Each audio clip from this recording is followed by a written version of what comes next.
सैनिक भाइयों नमस्कार। आज हम लोग जो अपना मोहन रंगन सर कुछ इम्पोर्टेंट बहुत जरूरी बातें बता रहे उसके बारे में जानकारी ले लेंगे। जय हिंद दोस्तों, मैं एयर वेटरन कॉर्पोरल मोहन रंगन चेन्नई से। दोस्तों, जो आज मैंने हेडिंग पूरा दे दिया, OROP 1, OROP 2, OROP 3, ECHS, MSP, CSD canteen,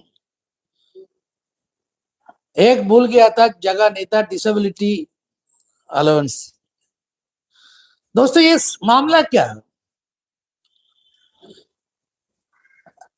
आप सबको मालूम है, सबसे पुराना संगठन 1965 का फील्ड मार्शल करियप्पा सर ने जो स्टार्ट किया था एक वर्ग के लिए, बाद में सारे सबको ले लिया दरी कुर्सी बिछाने के लिए, और उन्हीं की वजह से आजकल क्या है कि बहुत सारे प्रॉब्लम अभी भी हमारे लिए। उस संगठन का जो है सीनियर वाइस प्रेसिडेंट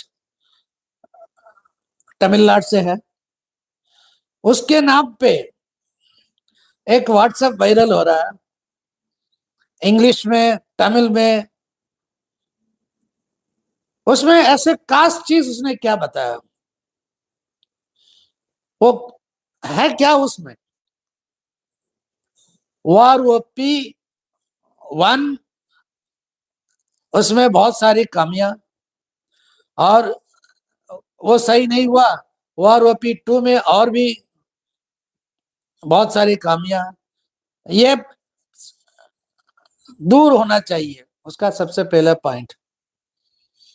और दूसरा पॉइंट, OROP 3 जल्द से जल्द लागू होना चाहिए। ये पहला 2 पॉइंट है, बहुत बढ़िया पॉइंट है ना।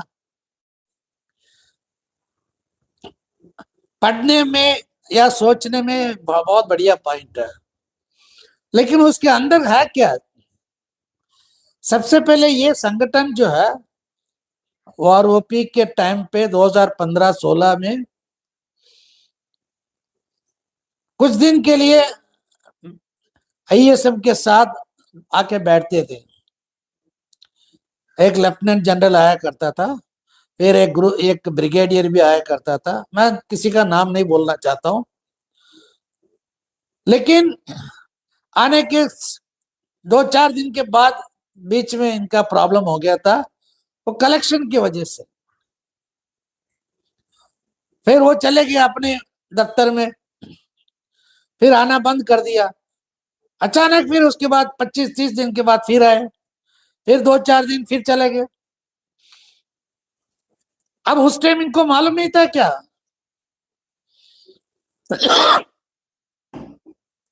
दोस्तों, हम भी थे, मेजर जनरल सतबीर सिंह के उस ग्रुप में हम भी थे। साबका सैनिक संघर्ष committee, voice of ex serviceman, ADC, ये अलग थे। 2016 में, यानी कि 2015 में जैसे नोटिफिकेशन आया, तो नोटिफिकेशन आने के बाद ऑफिसर्स को जो है झटका लगा, क्योंकि उसमें PMR का जिक्र किया था। PMR जवान कभी रिटायर नहीं होता, जवान हमेशा जो है डिस्चार्ज किया जाता है कलर सर्विस के बाद, और प्री मैच्योर रिटायरमेंट होता है ऑफिसर्स का। तो ऑफिसर्स ने हंगामा मचाया। फिर हमारे माननीय प्रधानमंत्री जी, उन्होंने अपने भाषण में फरीदाबाद रैली में ओपनली बताया कि PMR ये शब्द जवानों के लिए नहीं है, और OROP में अगर किसी का हक है तो सिपाही, नायक, हवलदार, इन्हीं लोगों का। और उसके बाद OROP 2 में क्या हुआ, PMR कैसे लागू हुआ? दोस्तों, अब जब टेबल निकला था 2016 जनवरी फरवरी में, जब टेबल निकला था, उस टेबल में क्या क्या कमियां थी ये उस टाइम पता नहीं था इन लोगों को। आगे क्यों नहीं आया? मेजर जनरल सतबीर सिंह ने आवाज नहीं उठाया उसके बारे में, क्योंकि जो वो चाहते थे वो मिल गया था अफसोस को, और आवाज उठाया था, केस किया था सिर्फ एनएफयू। इसी के बारे में इनका जो प्रॉब्लम्स जो सॉल्व नहीं हुआ उसी के लिए आवाज उठाया। चलो बाद में मेजर जनरल सतबीर सिंह और उनके पूरे गैंग परिवार सब ने टाइम टाइम के अनुसार जो है अपना ट्यून बदलते रहे, तो उसके बारे में बात नहीं करेंगे। क्योंकि हमेशा जो है मैं मेजर जनरल सतबीर सिंह को मैं सल्यूट करता हूं, क्योंकि उन्हीं की वजह से इतना जागरूक लोगों में पैदा हुआ, लोगों को पता चला कि भाई हमारा हक क्या है। जिस तरह हमारे माननीय टीएन शेषन जी की वजह से सबको मालूम पड़ा कि इलेक्शन कमीशन होता क्या, वैसे हमारे मेजर जनरल सतबीर सिंह जी। लेकिन ये जो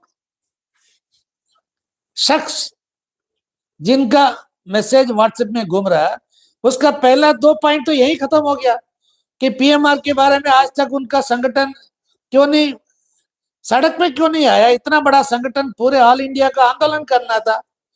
सबका सैनिक संघर्ष कमेटी जो एक डिस्ट्रिक्ट लेवल का था, छोटा सा संगठन, वो दिल्ली में आके 2023 से कर रहे हैं धरना। 1 साल हो गया आज पूरा।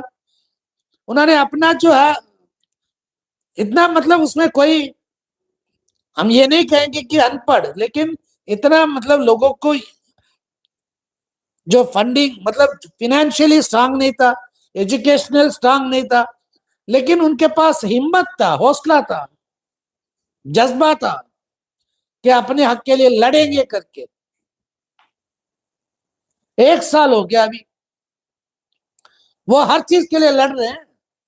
जो भी चीज वो बता रहे हैं अभी यही इन्होंने भी शुरू कर दिया, अफसोस ने भी। फिर उसके बाद जो है ओआरओपी 3 में क्या मिलेगा? जो जेसीओ है 2014 से पहले सुबेदार major honorary captain honorary lieutenant के इन लोगों को कुछ भी नहीं मिलेगा। ये तो ओआरओपी 1 के बाद ओआरओपी 2 में कुछ नहीं मिला और 3 में भी कुछ नहीं मिलेगा। और जो लोग 31,500 से नीचे ले रहे हैं सिर्फ उनको ही मिलेगा, बाकी किसी को कुछ नहीं।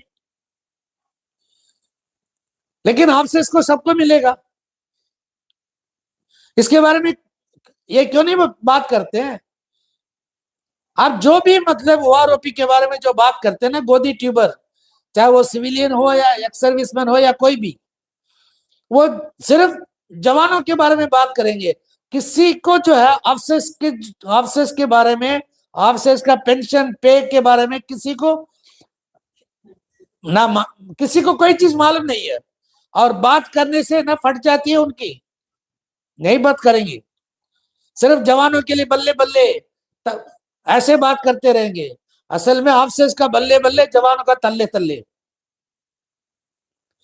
ये 3 पॉइंट तो पहले इनका तो बस खत्म होगी। और चौथा पॉइंट इनका क्या है? ईसीएचएस में जो है प्रॉपरली कुछ काम नहीं हो रहा। ईसीएचएस हॉस्पिटल्स में बहुत सारे पैसा जो है पेंडिंग पड़ा है, पेमेंट्स, इसलिए जो है ईसीएचएस में सही ढंग से इलाज नहीं मिल रहा। बात तो सही है, बात तो सही है, इसमें कोई मतलब वो कोई झूठ नहीं बोल रहा, वो सच है ये। लेकिन आज तक किसी को ये नहीं मालूम है जवानों की वजह से कितना कलेक्शन हो रहा और जवानों के ऊपर कितना खर्चा हो रहा, जवानों को किस तरह का ट्रीटमेंट मिल रहा है, इसके बारे में कोई बात ही नहीं कर रहा। ये जो हमारे कर्नल साहब, ये इसके बारे में क्यों नहीं बात कर रहा? कोई भी अफसर ईसीएचएस के बारे में जब बात करता है ना, सिर्फ दवाई के बारे में बात करेगा।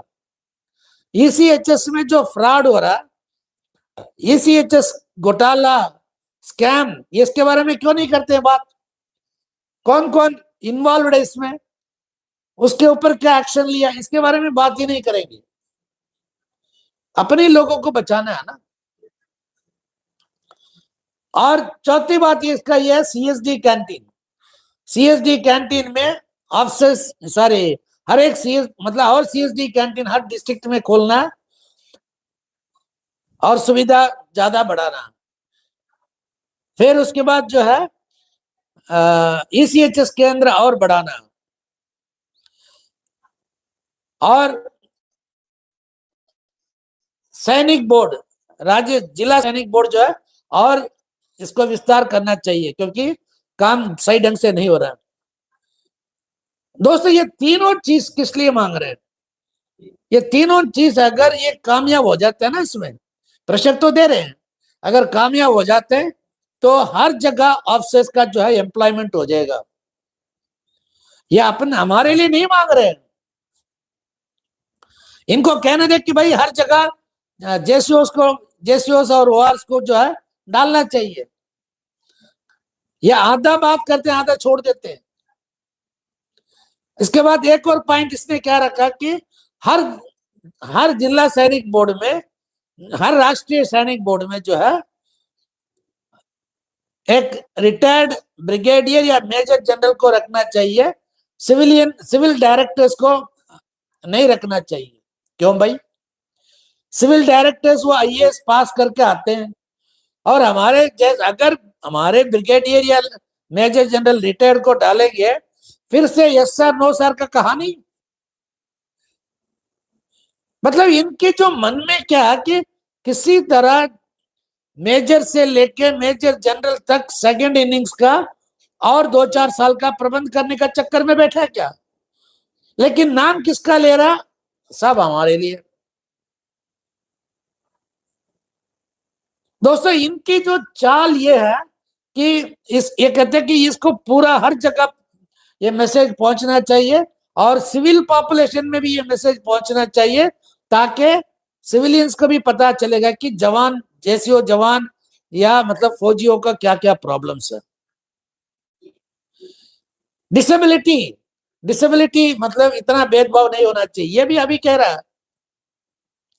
दोस्तों, आप लोग सावधान हो जाओ, सतर्क रहो।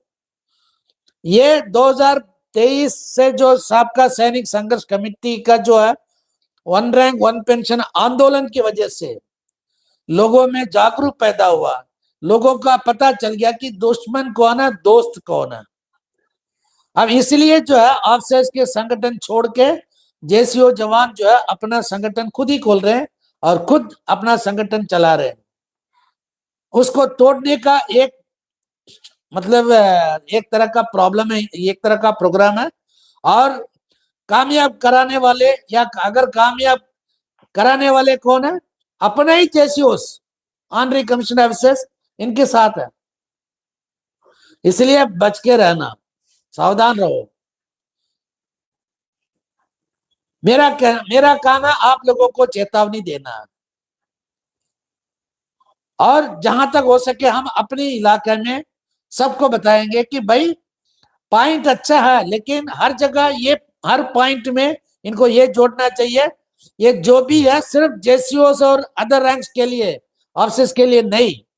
ये मतलब सबको हर समझाना पड़ेगा। आप भी जो है इस अगर हिंदी में अगर इसका व्हाट्सएप ग्रुप में अगर आता है तो आप लोग सतर्क रहो। जय हिंद, वंदे मातरम, भारत माता की जय।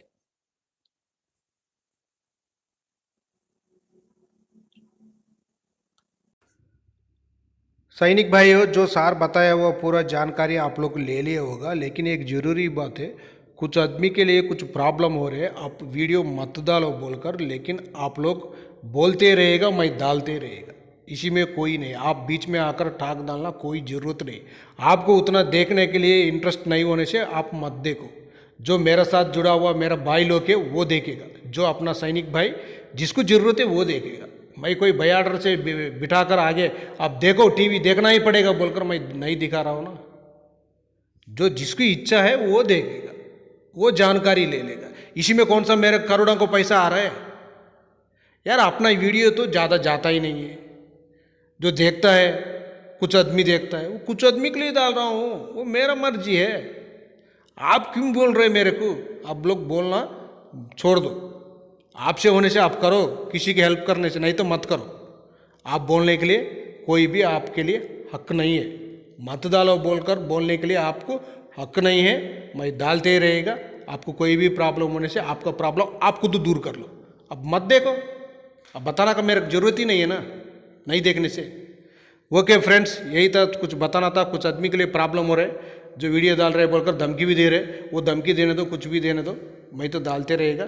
मेरे को अच्छा लगा, मैं डाल रहा हूँ, उतना ही है। इसमें कौन सा पैसा मेरे को आने वाला नहीं, कुछ नहीं है, लेकिन डाल रहा हूँ उतना ही।